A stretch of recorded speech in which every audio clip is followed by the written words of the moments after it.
You and Chris are going to be in here talking about God knows what.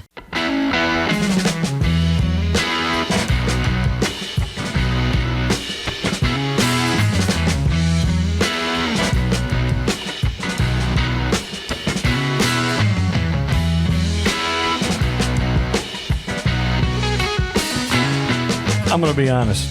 There's worse things you could be fidgeting with right now. Especially in front of, polite company and me. So, guys, this is the Retro Show. How you doing? Glad you could join us today. My name is Butch Renfro. I am joined, as always, by my co-host and partner in crime, ladies and gentlemen, Mr. Chris Curtis. What's up, guys? These guys. They were all in the bathroom. Yeah. They missed their cue. You got to loosen up behind the controls, is what it is. That's the issue. It's an ID10T error, as I tell people. Oh, not a picnic. No, it's ID10T, which You know what picnic stands for? What's that? You're in the IT business and you don't know. What was the problem? It was a picnic. A picnic. See, problem in chair, not in computer. Okay, so the ID10T. If you write that down. Idiot. Idiot. So that's generally what I say is things are an ID10T error. So, folks, welcome to the Retro Show. Once again, glad you could join us here. We are a weekly podcast where we come on every week and we bring you joy and happiness. That's our goal anyway. It is, and hopefully it jogs some memories for you. Yeah, that's what we're from back in the day. So what this show is all about, it's basically two guys born in the 60s talking about stuff from the 70s and 80s and occasionally ranking them. Sometimes. That's a pretty good. It is. That's a pretty good, yeah. It is. It's good. Although we don't always rank. Sometimes we just talk about them. Yeah, and guys, we've said it before and we'll say it again. This is stuff we do anyway. This is stuff we do anyway. So we might as well put it on. Hey, man, you remember back when, and so we just started putting a microphone in front of our faces. At some point, we have to have the Clegg brothers on here. I know. Guys, so let me tell you who the Clegg brothers are. For those of you who maybe have not heard an episode before, Chris and I have known each other for a really, really long time. And as long as we've known each other, we've known the Clegg brothers. Yeah. So it's like we grew up. The Clegg brothers are Mark and Mike Clegg. They're identical twins, although not as identical now as they used to be back in the day. But they're still, people confuse them that don't hang out with them. That don't know them. And like you said, I can tell them apart on the phone. I can't. It's not hard now. It's not hard now. not at all. But yeah, someday we're going to have the Clegg brothers. We have talked about having a big get-together again. And I'll just turn it into a podcast night where we need to have them Joe around Powers the table. here too. Yep. Joe Powers, another guy that grew up with us. You need to come around and hang out, brother. That's right, brother, because I know you've heard this podcast before. So you need to come on over and sit in with us. And that way I will do my Joe Powers impersonation. With Joe Powers. With Joe Powers here and see if you can tell the difference. Oh, well, that's just not true at all. You can't. No. That's pretty spot on. Thank you, man. I appreciate that. Now, that's not really normally what he says. No, it's not. It's not at all. And you know what's funny is Cindy has picked up on that. She'll say that now too. Oh, really? Yes, it's hilarious. Well, Joe is also Polish, so there's makes sense. It makes sense. Makes sense. It makes sense. It makes absolute sense, Chris. Absolute sense. I don't think you find these guys as amusing as we do. Listen, I really hope you do. This is just, but like I said, this show is an homage to all things growing up in the 70s and 80s like Chris and I did. Joe Powers definitely grew up with us. And he grew up with us. There's a lot of Joe Powers stories. There's a lot of Joe Powers stories. Besides the topics that you and I cover, I think people like to listen to the old reminiscing stories too. I hope so. I hope, because we're going to do it. So I like to think everybody our age growing up had similar situations with similar friends. Our neighborhood. We lived out in the country, but in a neighborhood that was like 2-acre plots. Right. So the houses were really far apart, but there were a bunch of kids ranging from toddlers to high school. Yeah. And back in those days, you didn't mess with the high school people because they'd beat your ass. in a heartbeat. In a heartbeat. So you learned at an early age you where to draw the line. But man, we were a pretty tight-knit group. We were a tight-knit group around there, and all of us around the same age. We rode Bus 37. Yep. And, man, there's stories from Bus 37. There are a lot of bus stories. As a matter of fact, I'll go ahead and share one just because it's hilariously funny, and I was thinking about it the other day. And that is, if you guys are familiar with catfishing, not like the MTV show, but I mean actually go out and catching catfish, sometimes you use a bait called chicken livers, okay? And it's just chicken livers from the store. Right. Catfish Charlie. Or Catfish Charlie. But in this case, yeah, that also stank. But in this case, it was chicken livers. And this involves one Tyson Matthew Gray. So let me tell you this story. So Ty and I go out, and we go out to the river, and we're catfishing. Well, so and I think we're with our parents at this point because neither one of us is old enough to drive yet. Yeah. Well, you're on the bus, so no. Yeah. So because we're both driving the bus. Well, you're riding the bus, Butch. Yes. Not driving. No, the I'm bus. not driving the bus at that age. Thank God. Yeah. I can't see. And did I hit a dog or a kid? Because they both kind of went boom, boom, boom, and I went over them.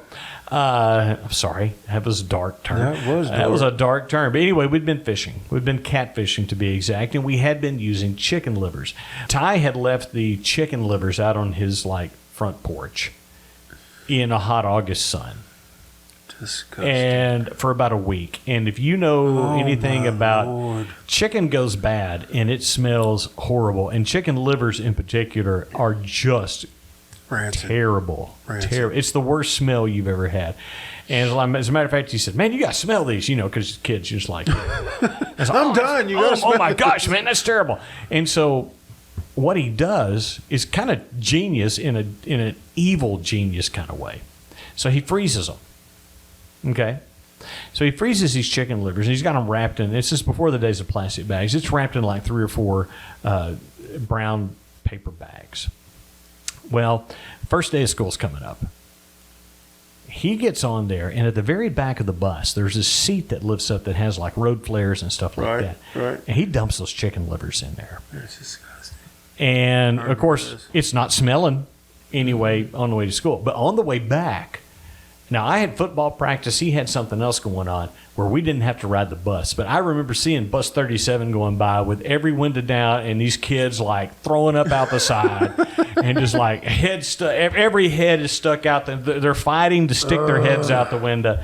And it was just terrible. You'd be surprised that bus driver didn't just go, yeah, this is bad. I think I'm going to, I'll quit.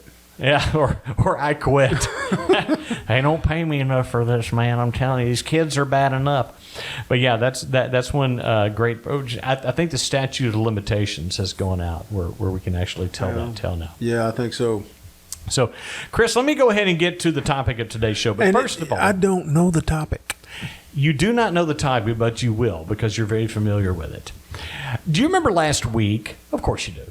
And you know this podcast thing we do? Yeah. Every week. Yeah, it's kind of like what we're doing right now. We were doing the same thing last week. And at one point you said, "Hey, man, are we recording?" And I said, with much assurance, "Yeah, of course we're recording." Yeah, absolutely we're recording. Well, it turns out that I was not as correct on that as I would like to be. Chris, are you familiar with the idea of a dress rehearsal? Yes. Yes, and the whole idea of a dress rehearsal is that you do a run through once, so when you do it for real, it comes out really good. What I'm trying to say is that last week we sat down and we talked about the history of Styx, okay? Which, by the way, is the topic of today's show. Because last week when we thought we were recording, let me stop you right there. Yeah. Let me just stop you right there. Okay. Are we recording? Yes. Are you sure? I am. Yes. Are you sure? You know what? That's a fair question. No wonder he did not tell me this because off this mic, he's going to get an earful. Well, I thought I would anyway, just because. But Chris, how long have you known me? You can't be that surprised. I'm not. Okay, thank you. I am Thank you not. very much. Thank you very much. Wow. Let me just say, wow. Wow. Okay. I mean, there were some gems on there There are. that y'all are never going to hear. No, because, No, I mean, there's some gems. I mean, I had some original material on there. I know just you did, not going man. to happen this week because I didn't get much sleep last night, and I can't remember Jack Diddley squat. Okay, well, I apologize for that. Like I said, but given that you've known me for, 40-something years, you can't be that surprised. So, folks, ladies and gentlemen, when we come back to the program, Second Time's a Charm, we're going to be talking about the history of I want you to double check that. it's Make recording sure right. I see it. The red light is on. We are recording. Well, there was a red light last week, too, evidently, because I asked him, and yeah, for sure. Okay. I deserve that. We'll be back in a little bit with the history of Styx. Maybe. Folks, we're back on the Retro Show. Thanks for joining us here. If you caught the first part of that, you'll know that this is a familiar topic. Glad there's not video. I'm glad. Because you would see a very agitated Chris Curtis right now looking at Butch Renfro going, really? What the? Really? Man, come really, on. dude? So we You did take this. your eyes-eyed puppy dog shirt and you just get the hell out of here, boy. Folks, but we're going to be talking about the history of Styx again. But for you, it's the first time. And so we're going to be getting into a deep dive on the history of Styx. And so, Chris, go back with me yet again, to the year 1961. I don't want to go back. Yes, you do. Come on with me. Take my hand. Let's go to the chopper. No, I didn't say it. You got to have Get a to the horn. chopper. Get to the chopper now. You got to go to the chopper. So the place is the Roseland area of Chicago, Illinois. On a hot August afternoon, two 12-year-old boys, twins, not the Cleggs, named Chuck and John Panazzo, played music for the very first time ever with another kid from the neighborhood. This kid's name was Dennis DeYoung. Now, Chuck was the guitar player, John the drummer, and Dennis played the accordion. I know, man. The accordion. We were talking about this last week going, really? Yeah. And so soon, this trio of young lads were playing under the name of the Trade Winds. Okay, so they're doing like little junior high dances. Sure. And they're learning their craft like any band does when they're starting out. So for a short time now, Chuck left the Trade Winds to attend seminary. But by 1964, he had returned to the band. But while Chuck was away, the band brought in Tom Nardini to play guitar.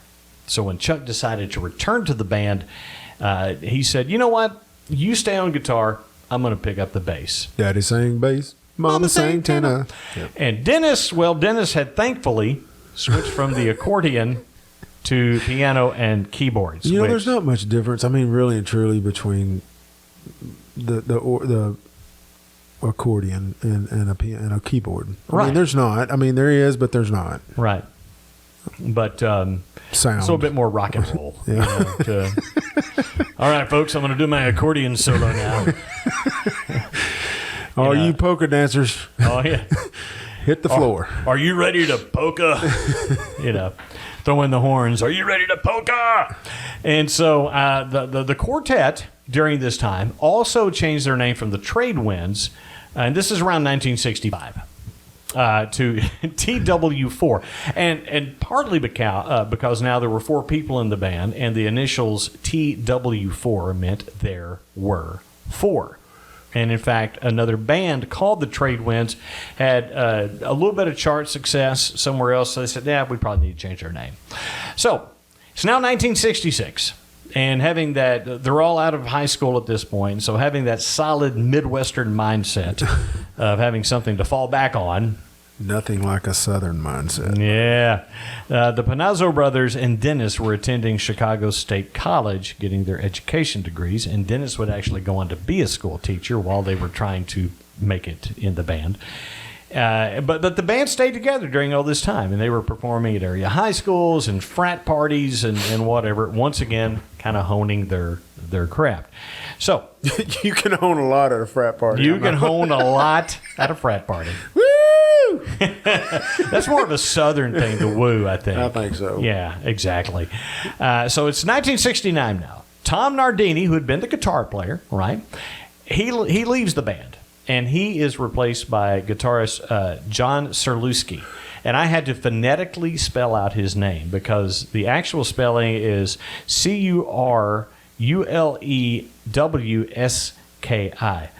Polish name, and it's got way too many orders. I just can't do it. So, Cindy, you know her maiden name was Nadborowski. Was Navarowski. And it was so funny to me. Anytime we would go someplace, before we were married, and they would ask her name, she would say, Cindy Naborowski, I'll spell it for you. I mean, that literally was how she said it. I'll spell it for you. Cindy Naborowski, I'll spell it for you. I'll spell it for you. Yeah. Every time. And so they bring in John Serlewski. And in 1970, they bring in another guitar player named James J.Y. Young from Western Illinois. And he joined the band, and so now they're a quintet. There's 5 people in the band, kind of how Styx would go on in the future. So it's 1972, and they're still called TW4, and they've signed to a regional record label called Wooden Nickel Records. Whatever you do, don't take any wooden nickels. Don't take any wooden nickels, but you can sign. Trust me. Sign this contract. It'll be great. The band decided it was time for a name change. Now, after several names were tossed about unsuccessfully, it came down to the name Styx because, according to Dennis DeYoung, Styx was and this is a quote from him, the only one that none of us hated. So, clarification on the name Styx. That is spelled S-T-Y-X. Yes. Like the river Styx, yes. not S-T-I-C-K-S. Yes. So, for all you people that are not familiar with Styx. I think probably most people that listen to us probably are, but there may be a kid in the car. There may be something. There may be a kid, and you just educated that child. I did. Yes. I mean, wisdom. Wisdom. We impart wisdom on He this has show. imparted wisdom. So the first album with Wooden Nickel was a self-titled album called Styx. Okay, the band charted a little bit with a single called "Best Thing," peaking at number 82 on the Billboard Hot 100. So, in 1973, Styx goes back into the studio. They come out with an album called Styx 2 and released a song called "Lady." Great tune. Great tune, but Great tune. it was released as a single, and it skyrocketed to absolutely nowhere. It did nothing Which is amazing to me. on its first It's one release. of my favorites. I'm Yeah. sorry, I'm stepping out to I'm out of the Palatial Studios. For That's this. okay. I'm just going to wait because I'll edit this other part out. I don't think you should edit that out. I think you just leave it. Yes, he just walked into the. He just went to the refrigerator. Well, it was time for a refreshment break. Yes. Oh, wait. A pause, please. Okay, I'm paused. There's Here I a am because reason- you didn't do this at the beginning, so I did not. so you got to get it in. Okay. Oh, yeah. Are you happy now? I am. He is. He's a lot happier now.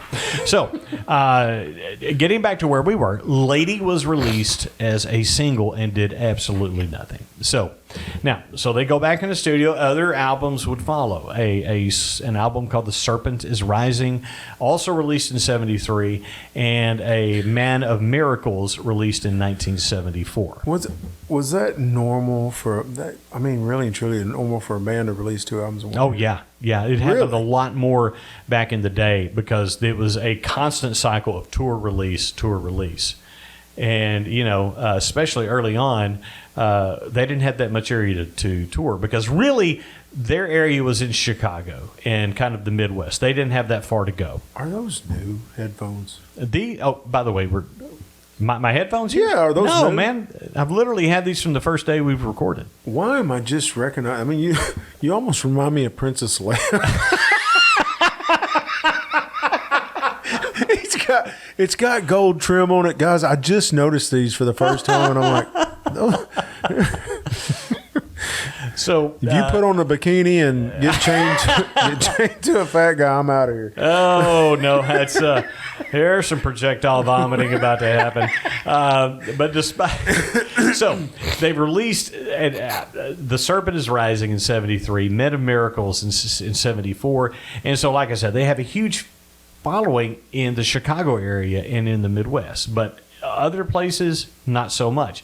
Now, during this time, I do know from some local people that there's some areas down south that they would tour. I think they would hit Arkansas, Texas, Louisiana, and they were pretty also popular in those areas at this time. You know, my brother was a huge Styx fan at that time. I remember that. So, I mean, Yeah. I guess maybe they did come Yeah. through. I didn't pick them up until later.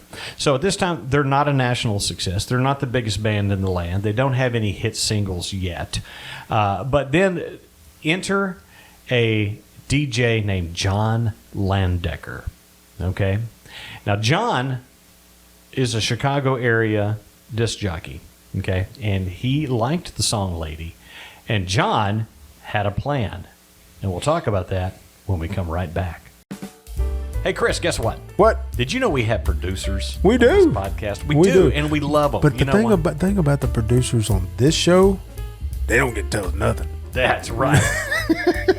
If you want to support the podcast, go to retroshow.net and click support the podcast. It's right up there in the menu. Let's go down these names here of these fine, upstanding, beautiful individuals, obviously of good taste. Absolutely. Yes, that support this podcast.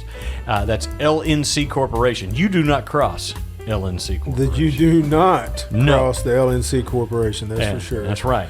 Norton! Chris Listen, B. Norton, I know you've been looking at me. So, Chris B. Chris B. Yep. Nancy Schwartz. Nancy Schwartz. Yeah, Josh Ramsey. Fran Adams. E.M. Bradford the Behemoth Mason. Bradford Brad. And then, of course, the original, the first supporter we ever had, Yep. Tanya Hyde. Tanya Holland. That's You will right. always be number one. in Always our be hearts. number one, Tanya. So, guys, if you would like to support us, it's $3 a month. You can go to retroshow.net, click support the podcast, and find out more. Now, Chris, we also have a $1.5 million a month level, too. And I'm waiting for that one. I am, man. Yeah, I wish I because- would just come through. Because I figured we'd split $18 million because they have to commit to a year to that, and then we're done. Bill We will- Gates, Donald Trump, Yeah. one of you big billionaires. Now, somebody's got more money than sense. Please sign up for that deal. Listen, we love all of you, and we thank you for supporting the podcast. Thanks, guys. Appreciate it. Okay, folks, back on the Retro Show, we're talking about the history of the band Styx. So, here's where we are, Chris. Tell me. Styx had a record deal with Wooden Nickel Records. They had 4 albums. That just cracks me up every time. Wooden Nickel Records. But they had one charting single from their first album, and then nothing. They had 3 other albums where nothing really happened after that. Now, they had released a song called Lady from their second album, but it didn't do anything. It just kind of didn't do anything. And so in Chicago, there's a radio station with the call letters of WLS, and a DJ on WLS named John Landecker decided that Lady was a great song by good local boys, and by golly, it needs to be a hit. So Mr. Landecker had a plan that he would play the song every night on his radio show at 8 p.m. until it was a hit. And it worked. It worked because people would call other stations and request the song that they heard on WLS every Man, night. that is such a good tune, and I just can't Yeah. fathom this. I just, every time, this is the second time I've listened to this, and I still am just shocked that it wasn't a hit right off the I bat. know. It's such a good It's tune. a great tune. Because they would hear it every night on John Landecker's show, they started calling other stations. So it got more play in Chicago and then other surrounding areas. And so his plan worked so that 2 years after its first release, it hit number 6 on the Billboard charts That's in unbelievable. 1975. It really is cool. It is. That's a cool story. And Styx had their first ever breakout hit 2 years after the fact. 2 years after the fact. That's called the domino effect. Yep. So now they got a bona fide. He's bona fide. It's bona fide. It's bona fide. He had a bona fide hit single. So they have a hit single in their back pocket. And so now bigger record labels come a-calling. And so... That's how that works. Yep. And Styx signed eventually with A&M Records, which back in the day, pretty good player in the album field. So in 1975, they go into the studio with A&M Records and they release an album called Equinox later that year. It's their first major label effort. It yielded a song called Sweet Madam Blue, which to my ears is kind of the first time Styx really starts to sound like Styx. Yep. Besides Lady, but even more so with Sweet Madam Blue. And it went on to become a rock radio classic. A single was also released off Equinox that went to number 27 on the charts. It's also a great song. It's a song called Lorelei. Okay, so unexpectedly, guitarist John Serlewski makes a sudden decision to leave the band.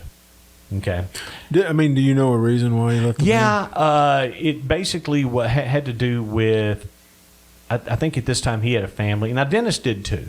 But, Right. You have to say, okay, we're about to hit another level where we're going to be on the road all the time. Am I willing to do this? And he wasn't. And I have to give him props for that. I do too. You bring children into the mix, and everything that I was doing before my son was born stopped. Yeah, yes, it did. I remember. Stopped. Like disc golf, I was huge into disc golf back then. I was actually halfway decent. Yeah. I took a 9-year hiatus from disc golf because of my son, and now I because got you him. only get that time. That's right. For a short window to and it to is do that. it comes and goes really quick. Really fast. Yep, it does. And so John Serlewski leaves Styx, and so this is December of '75, right before they're about to go on tour, man. So it's kind of a bad timing. So there is a frantic search for a new guitar player, and so enter the man. So there's a young guitar player from Alabama who auditioned for the band. Tommy Roland Shaw. He was born September 11th, 1953. Had been in a band called MS Funk that had played, that had been in the Chicago area. So they were aware of Tommy. Members had seen him play. Yeah. So they knew he was good at guitar. You say the name MS Funk, and only thing that goes through my mind is the start of Funky Music, White Boy. Play the. So at this time, MS Funk had disbanded. That's why you never heard of him. And Tommy had returned home to Alabama, and he was playing just kind of in a local group with a bunch of high school buddies. You know? And he got the call to come back up to Chicago and audition for Styx. Now, according to Tommy, he never even had to take his guitar out of the case because they'd seen him play. They knew he could play, but what he had to do is prove he could sing the high harmony in their hit song Lady, which was their biggest hit at the time. And so he was hired because he could hit that, he could hit those notes. And so Tommy hit the road with Styx in 1975. So after the tour's over, band goes back into the studio, and they soon found out that they not only had a singer and guitar player, they also had a really good songwriter in Tommy Shaw. Right. Okay. So before, it had basically been Dennis and J.Y. a little bit, writing all the songs. So in 1976, they come out with Crystal Ball. And Tommy really showed off on this album here. It was the first to feature Tommy, and it released a single he penned called Mademoiselle, which was considered only a minor hit, charting at 36. Now, the title track was also written and sung by Tommy, and that song went on to be a rock radio classic. The song, like the album, is called Crystal Ball. So after the tour supporting Equinox was over, Styx returns to the recording studio. The following album would be kind of their breakthrough. As a matter of fact, some people today think it's the best thing they've ever put out. It's kind of their high mark. And it would start a rise that would have Styx being the most popular band in America by the end of the 70s. Okay, so in July 7th, 1977, they released The Grand Illusion. Great album. It is. He's right, and they're right. It's a great album. I mean, it's just fantastic. Yeah, and it was kind of the one that would really just push them to being undisputed superstars. You ask anybody their favorite Styx album, and 99.9% of them are going to say, okay. I have to tell you, one of the people that I met one time, so being in the business that I'm in, which was in radio and in television, I've met some celebrities. The only time I was ever like, this is when I met Dennis DeYoung. You know, everybody else I could hang with, right. You know, but him, it was like, hello, sir, how are you? And he asked me, because, of course, I brought all my albums for him to sign. He asked, he goes, well, what's your favorite Styx album? And I said, my first one, I said, was Pieces of Eight. I said, but my favorite one's Grand Illusion. Yeah. And so, I have a signed copy of Grand Illusion that will stay with me like forever. That's very, very cool.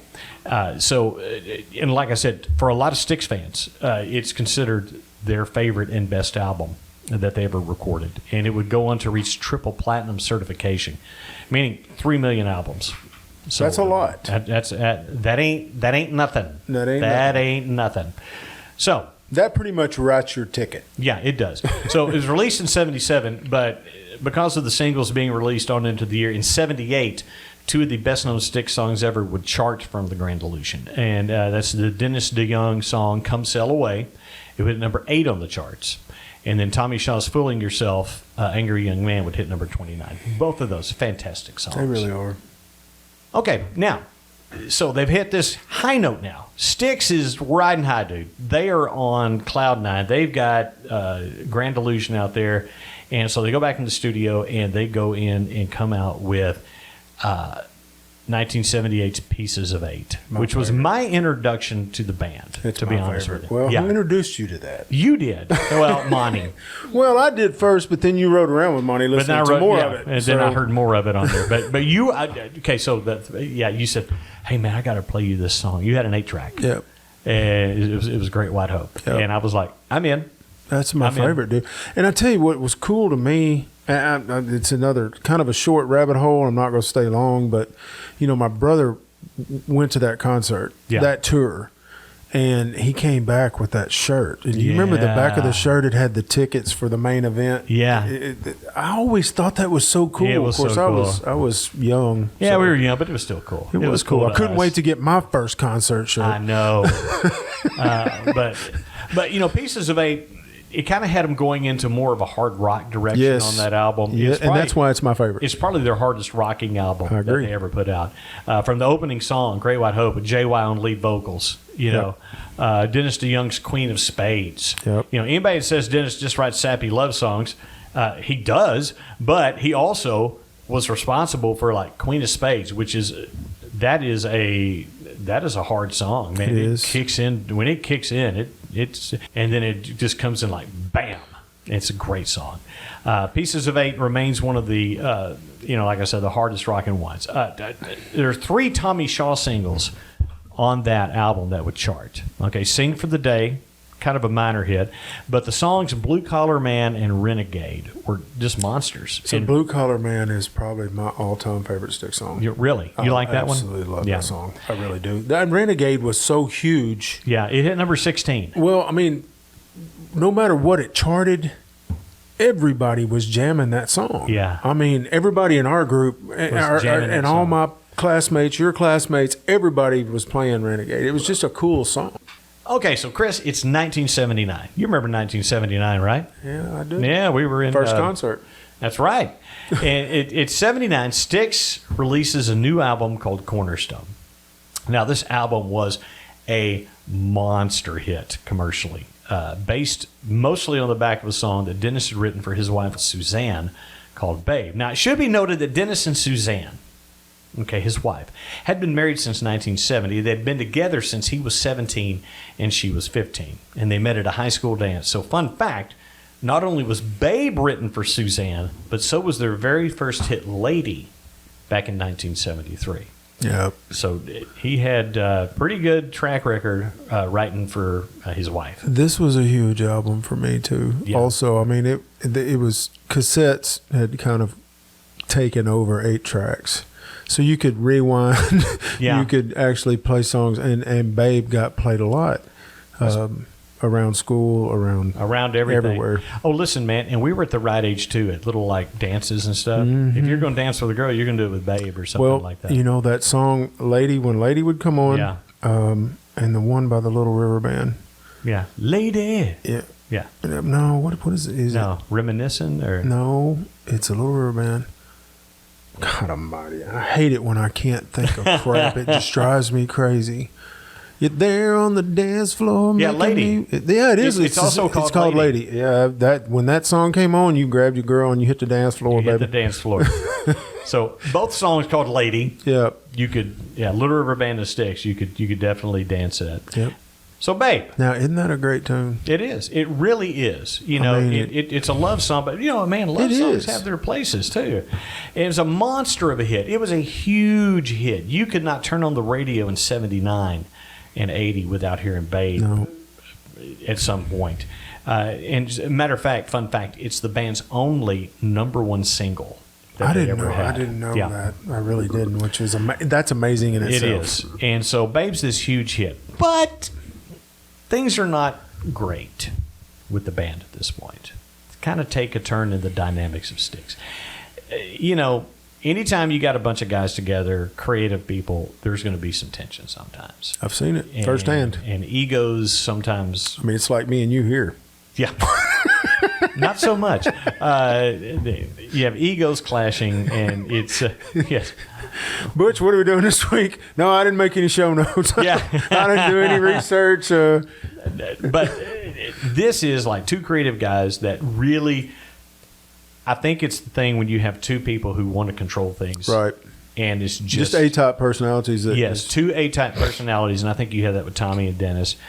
And so Dennis at this point is pushing for a more mainstream sound. Tommy Shaw and James Young are kind of pushing for a more rock-oriented type direction for the band.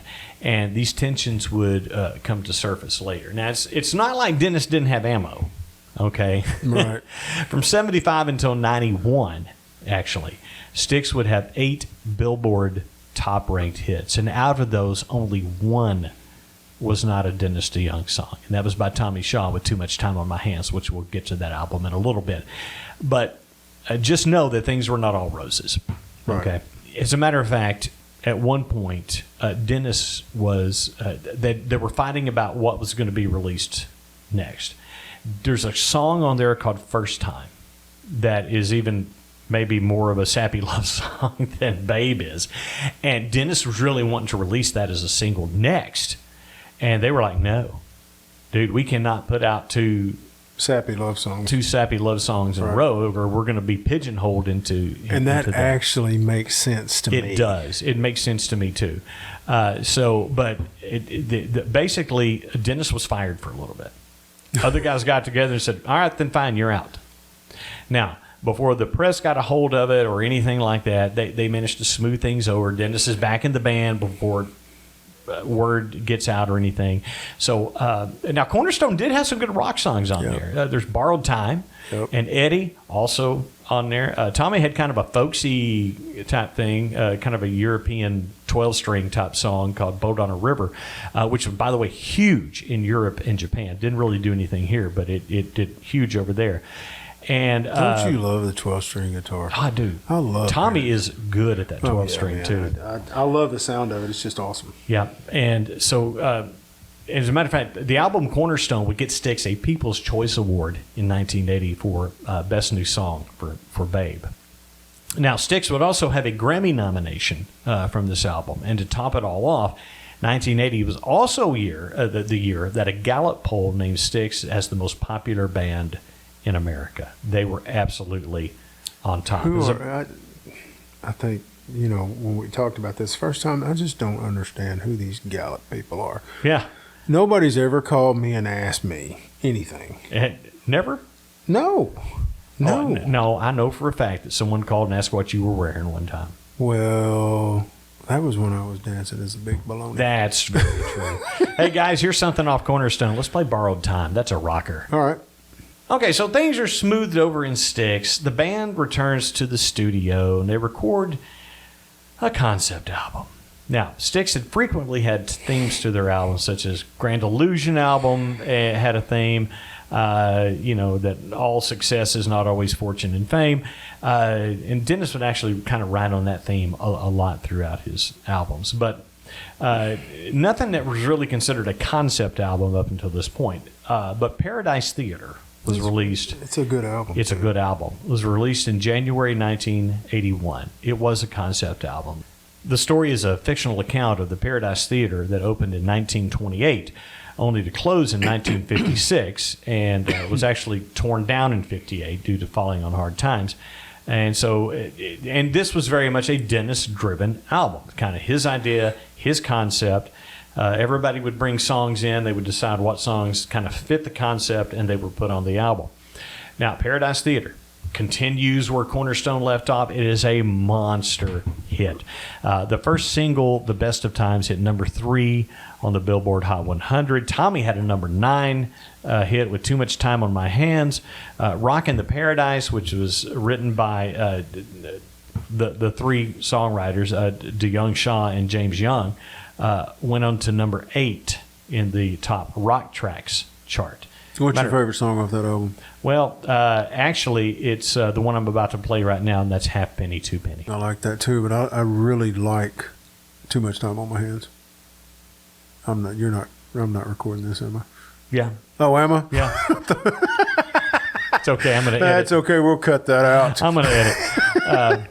You're gonna get here one day, and I'm just gonna be cut out completely. Butch is just gonna go through and edit out everything I say. You should see all the times that I edit out my ums. I go and I take a bow. Okay, so at this time, Dennis has kind of made his point. Okay, he's the leader of Styx. His ideas and concepts have been paying off for the band. They're more popular than they ever have been. And they did actually, during Paradise Theater, have some controversy on there. There's a song that James Young wrote called Snowblind, which is about, if you listen to it, it's very much about the dangers of cocaine addiction. It's basically like the kind of song you would want rock people, you would think as parents, to release, like, don't do cocaine. Let's go ahead and play Snowblind now, and we'll come back and talk about it. So that's Snowblind. If you listen to the lyrics, you know that Snowblind is an anti-drug, anti-cocaine song. And there's a religious group in California, and later the infamous Parents Music Resource Center, or PMRC, they claimed that Styx put backwards satanic messages in the song Snowblind. That was a huge thing back in Oh, those it was days, huge. too. Yeah. You know. And of course, they believed it because it's that devil rock and roll music anyway. Why wouldn't they? And they're smoking the pot. And of course, the band absolutely denies that any kind of backwards satanic messages. As a matter of fact, Dennis DeYoung would say we had enough trouble making the music sound right going forward.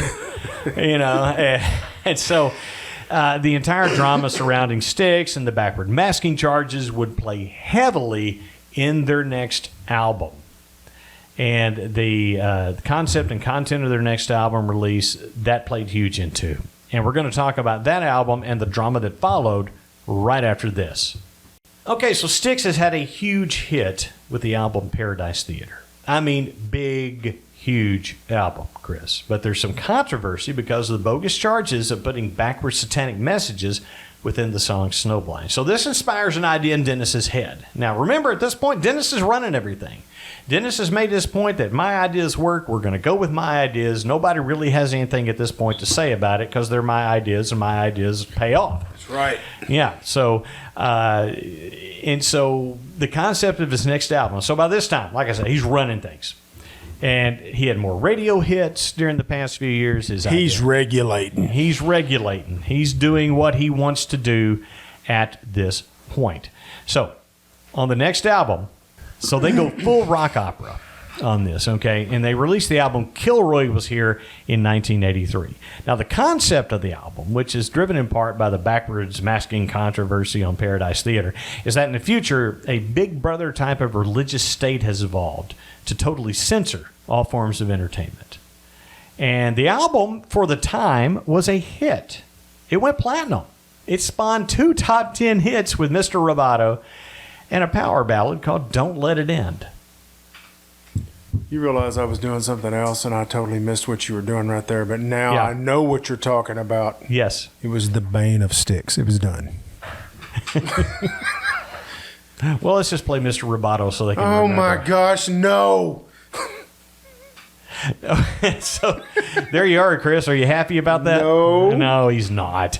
But, this is the history, so we have to do the good I get it. and the bad. I get it, but I don't have to like it. You don't mean I gotta like it. Y'all, I'm going to tell you what I was doing right there. My wife has taken a trip with the girls to Florida, and she asked me to send her a picture of some medicine in the cabinet so she could buy some down there. You took a picture of And you I and me, said, didn't you? here's a picture for you. So Yeah. I was getting up while Butch is talking. He's like looking at me like, what the hell are you doing? Oh, man. So we are talking about the history of Styx. At this point, they have released the album Kilroy Was Here, and you just heard Mr. Roboto. So on top of all this, Styx mounts a very ambitious stage show in support of Kilroy Was Here that had members of the band actually acting out various roles. Remember, this is a rock opera. Dennis has written all this stuff in. It's like dialogue and everything. And if you watch it, I do not remember it because I have blocked it out of my mind. it was not. Listen, Tommy's a great guitar player. He ain't no actor. And so as was borne out during this, so the tour was an absolute financial disaster for Styx. Okay. They had tried to book smaller theaters to put this show on correctly and everything, but it was expensive to tour the show, and they weren't making money playing smaller theaters. And so it brought a lot of tensions to the forefront. Tommy has been quoted as saying at the end of the tour, everyone parted ways with one finger in the air, and I'll leave you to guess which finger ain't that number was. one. Nope. So in 1984, after this tour and after all the bad blood and everything, they did actually put out a live album and live concert video called Caught in the Act that they had recorded on the last tour. Now, did they put that out or did the record label put that Probably out? the record label put that out. But they were effectively, if not officially, kind of broken up at this point. They were still legally a band, but nobody was talking to anybody at this point. There was a lot of bad blood. Nobody, and so everybody kind of left and they did their own thing. It's like, look, I'm going to do anything except Styx at this point. So Tommy, JY, and Dennis would all release solo albums, some with more popular that were more popular than others. Dennis had pretty good solo success because he did some very friendly radio songs that went into adult contemporary area. It's an album. Yeah, seriously. Did you play those at K-Light? I think we might have played Desert Moon. I used to work at an adult contemporary station for a short time. Back in the 80s. I'm sorry. But yeah, he released the album Desert Moon in 1984. And it got to number 24 on the Billboard charts, and the song Desert Moon was a top 10 hit. So now we get into the late 80s, and things are happening with our Styx people. Okay, so as the late 80s were a fertile time for the supergroups, right?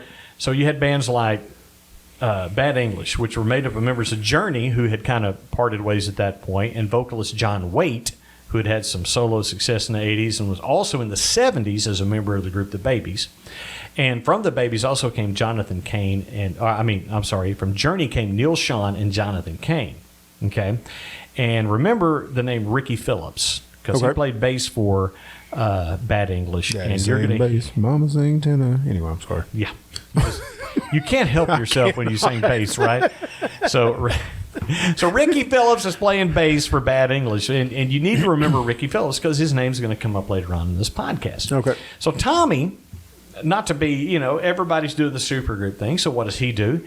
He gets together with Jack Blades from Night Ranger, okay, another solid, love Night Ranger. I do too. Great band. Drummer Michael Cardellone, and the Motor City Madman, ladies and gentlemen, Ted Theodore Nugent. Uncle Ted. They get together and to form a supergroup called Damn Yankees. And I saw them in concert, and they were freaking awesome.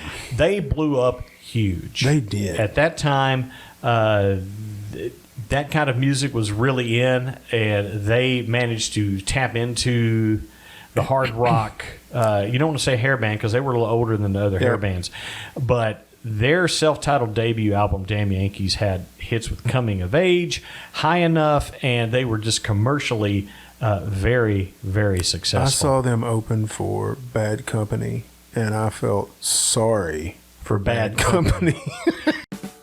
Hey, Chris, guess what? What? Did you know we have producers? We do. On this podcast. We do, and we love them. But the thing about the producers on this show, they don't get to tell us nothing. That's right. If you want to support the podcast, go to retroshow.net and click support the podcast. It's right up there in the menu. Let's go down these names here of these fine, upstanding, beautiful individuals, obviously of good taste. Absolutely. Yes, that support this podcast. That's LNC Corporation. You do not cross LNC Corporation. That you do not cross the LNC Corporation, that's for sure. That's right. Norton! Chris B. Listen, Norton, I know you've been looking at me. So, Chris B. Chris B. Yep. Nancy Schwartz. Yeah, Josh Ramsey. Fran Adams. E.M. Bradford the Behemoth Mason. Bradford Brad. And then, of course, the original, the first supporter we ever had. Yep. Tanya Holland. That's you will always be number one. Always be number one, Tanya. So, guys, if you would like to support us, it's $3 a month. You can go to retroshow.net, click support the podcast, and find out more. Now, Chris, we also have a $1.5 million a month level, too. And I'm waiting for that one. I am, man. Yeah, I wish I would just come through. Because I figured we'd split $18 million because they have to commit to a year to that. And then we're done. Bill Gates, Donald Trump, one of you big billionaires. Now, somebody's got more money than sense. Please. Sign up for that deal. Listen, we love all of you, and we thank you for supporting the podcast. Thanks, guys. Appreciate it. So the Damn Yankees follow up with an album called Don't Tread. Had a hit with Where You Going Now on there. That's also a good, solid album. So here's Tommy. He's doing the supergroup thing. He's being all successful and stuff. Okay, so what's going on with other Styx members? So Dennis in the late 80s had not been sitting around. So in 1990, Styx reforms.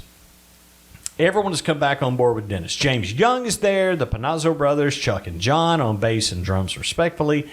But it's 1990. And in 1990, Tommy Shaw's right in the middle of doing Damn Yankees. Right. So he is obligated to doing Damn Yankees, and they are very successful. At this point, he's no need to come back to Styx. So, enter Glenn Burtnick on guitar and vocals. So they come into the studio with Glenn in 1990, and they come out with an album called Edge of the Century. And it's going to be the only album released with this lineup, and this version of the band would break up in about a year. That's really kind of a cool name for 1990, though. Edge of the Century. Edge of the Century. Yeah, it was on purpose. I mean, coming into 2000 was a huge deal. Kind of was. As a matter of fact, Chase a Rabbit here. Being in IT, everybody was afraid that freaking out that because of the way banking software was written, that the end of the civilization was going to come, and so I had to be on hand on New Year's Eve on 1999. And what was I doing? I was at the Excelsior partying like it was 1999. I'm sitting in there going, well, nothing's happened yet. That's what we did that night. After about 2 a.m., we said, well, world ain't ended. I'm going home. Oh, my Lord, what a night. And how many times did they play Prince? Oh, 2000 party. That was actually a Point New Year's Eve party. Mm-hmm. And you got a room and the party. Everything with that. Me and Cindy the and Point, Monty folks, and is a radio station. Yeah, I'm sorry. I didn't. Yeah, it's classic I rock keep radio forgetting station. There's people listening. Yeah, from like other places. So Point is a radio station, and he went to a New Year's Eve party that they sponsored. It was a party. I'm translating Chris into English. So where did we end up here? So they put out Edge of the Century, and it had a monster hit called Show Me the Way. It's another Dennis DeYoung ballad, went to number 3. Okay, so now it bears mentioning that Tommy and Dennis had not been on good terms, as you may imagine. For years, since basically parting ways in 1984. Now, as fate would have it, I don't remember what town, but Dennis and Tommy are playing in the same town that night. Tommy's with Damn Yankees, and Dennis is in town, and he and Tommy end up in an elevator together. I guess Loving an elevator. I don't think it was quite that, but it was reconciliation.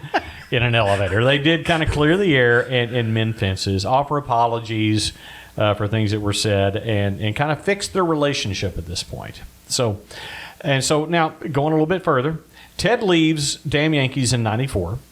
Okay, he goes back to do his. He starts doing hunting shows then, and didn't you go with me and Cannon, and I think it was me and you and Cannon and Mark went and saw him at Magic Springs. Magic Springs, yeah, back in the day.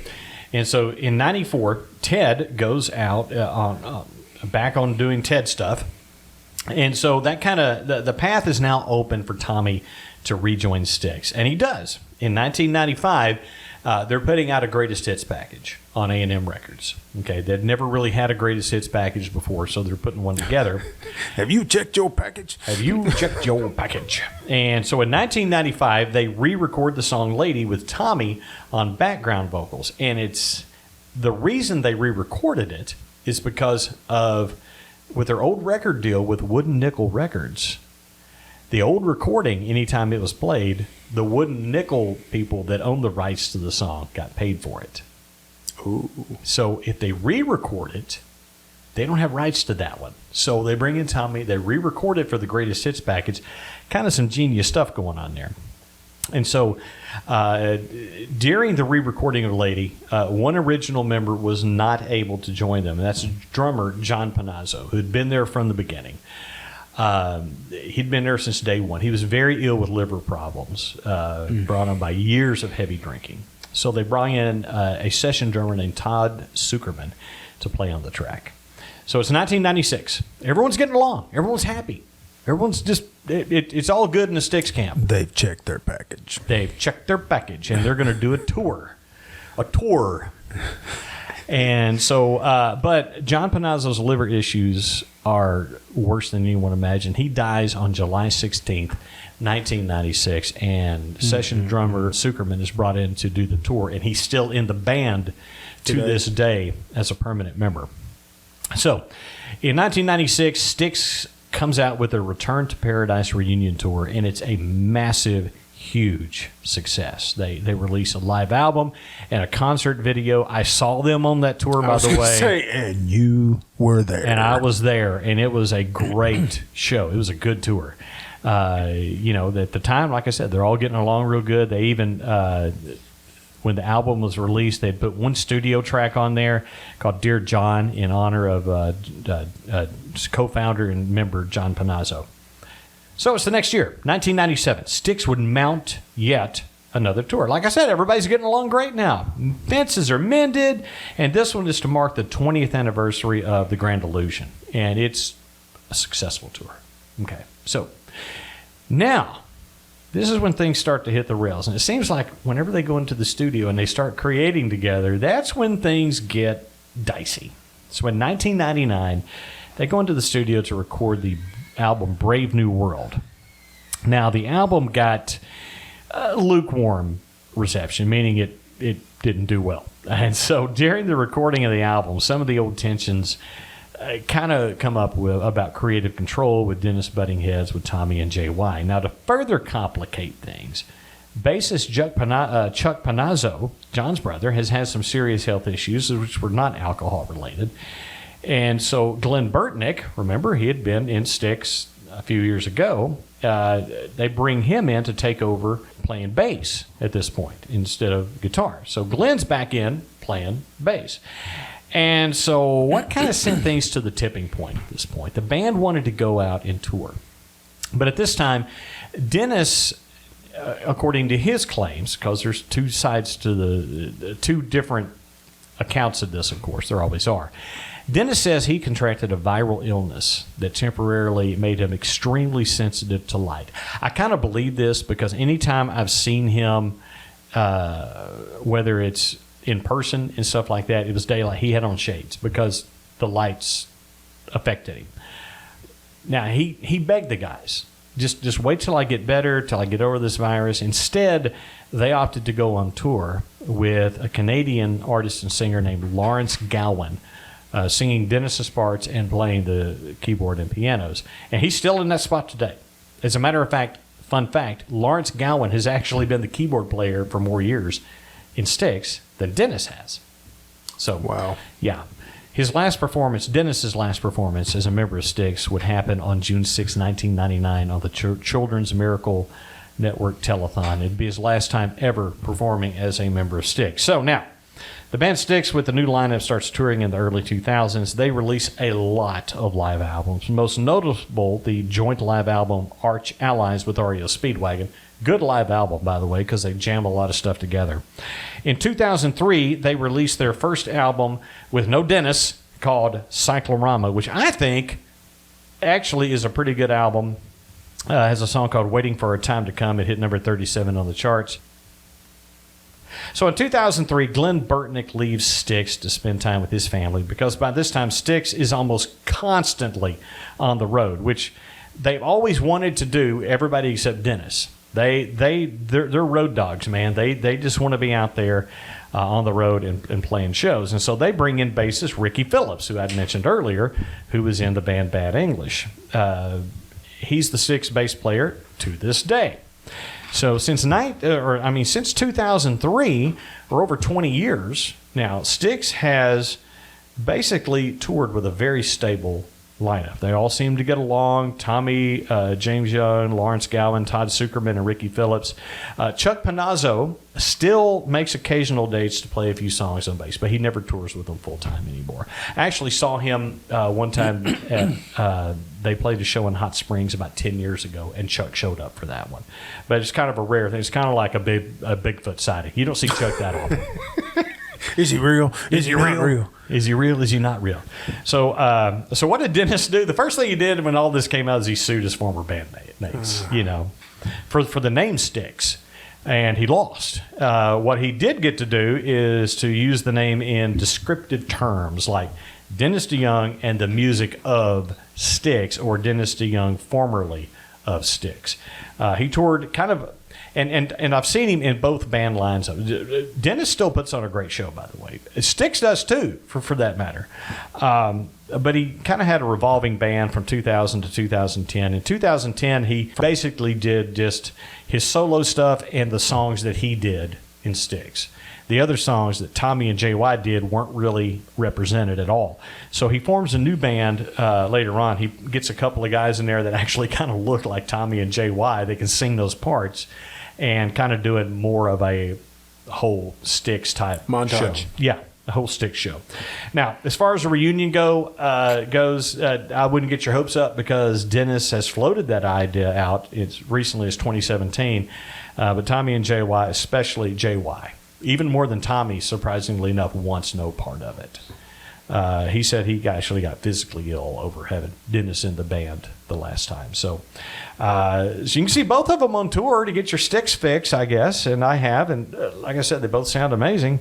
And that, Chris, is the history of the band Styx, and I know I've recorded it this time. Well, so there's that. Here's some show prep background. What do you call this stuff? So I'm actually trying to be a little bit more proactive about the podcast, trying to be more prepared for. So me and Butch talk 2 or 3 times a week. We both have lives. We both have families. We both got things to do, but we still stay in touch by phone.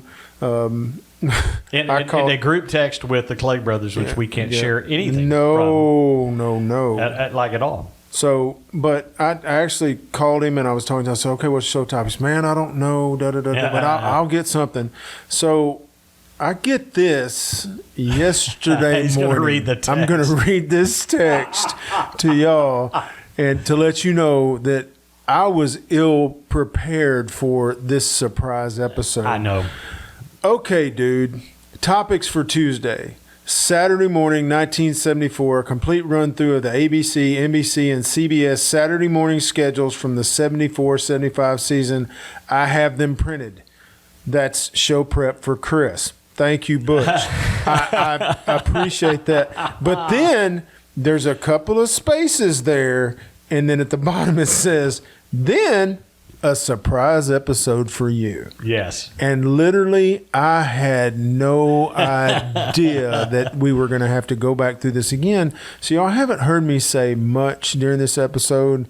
I'm just sitting here staring at Butch going, Jesus, I've already had to sit through this once. I already had to sit through this. I cannot believe you did not have it recorded. And I know I said it the first time we recorded this, literally, truthfully, when Kilroy Was Here came out, you can ask Butch because it happened at the time I went, I am freaking done with this band. I cannot do this. Yeah.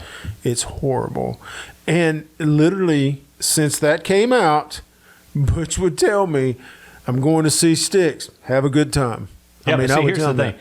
If you go to see Styx, though, you're not going to hear the stuff you didn't like. Oh, I understand. Yeah. But I mean, it was just that such of a bad taste in my mouth because literally this was one of my iconic bands growing up. And then that came out. I was like, what the hell are y'all doing? But the guy that screwed it up for you is not in there. That's what I'm telling you. I would probably go see him now, but I'm saying over the years, you know what I'm saying? You're a huge a fan of Styx. You go. I'm a big time fan. Well, here's the thing: is my youngest son Ryan is a Styx fanatic. He is. Okay. I don't know where he gets that, but okay, guys, just to let you guys know, I have two sons. Both of them are special needs. Ryan is on the autism spectrum. He is. Okay. His introduction to music was not popular music when he was a kid. He found my cassettes and CDs and started listening to them without me even knowing about it. Right. And all of a sudden he comes in and he goes, I'd like to go see Styx. And he'd been listening to all my Styx albums. And so that's how we got into it. And I managed to do, guys, this is a great story. They were playing in Tulsa. And I managed to get a hold of people in the Styx fan club, explain the situation. We got second row seats at a theater for his first concert. He gets a guitar pick tossed to him. That's and awesome. I had to tell him, because it's the first show he's gone to. I said, dude, you don't get a guitar pick at every show. No. Okay. No, they are very highly. Back in the day, I don't know if they still are today, but he's back in the day, they were highly sought after. But he has ended up he's gotten Styx guitar picks. He's got Night Ranger guitar picks before, awesome. and I think he's gotten another band too, and I can't remember who that is at this time. Y'all just don't know. There's nobody better to go to a concert with than Ryan Renfro. No, he's great because he's such a fan. He is, and it's so much fun. It's a pure fandom too. It is. We took him to see Iron Maiden in Tulsa, and that was awesome. Well, thanks. Thanks for being here tonight, man. Man, I enjoyed it. I love doing these. I'm sorry you had to do this because I love you. I know. Because I know. This is done totally out of love because I'm literally, when he tells me this, I'm just looking at him. I know. Like, that's why I wanted to get your reaction on here. So there's, so there's that. But folks, listen, we love you. We appreciate you listening to this. Absolutely. We love you. Retroshow.net is where you find all the particulars about where to reach us, how to get a hold of us. Listen, I love all of you. I even like some of you. Make your day, people. AMF, guys.